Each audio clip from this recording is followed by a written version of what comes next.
আমাকে দেখলেই মনে হয় আমি কতটা সুখে আছি, আমার জীবনটা কত সুন্দর, তাই না? মোটেও না। সত্য কথা বলতে কি জানেন, একটা মানুষকে বাহির থেকে বোঝা যায় না যে সেই মানুষটা কতটা যন্ত্রণা নিয়ে বেঁচে থাকে।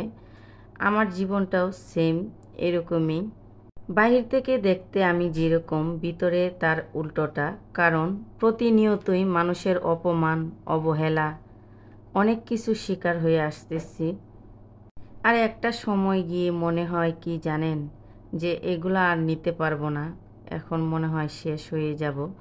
তো যাই হোক, জীবনের প্রথম গিয়েছিলাম সমুদ্র সৈকতে, আর গিয়ে আমি ঘোরাতে উঠলাম। আর এই ভিডিওটা করছিল আমার ছেলে সিফাত।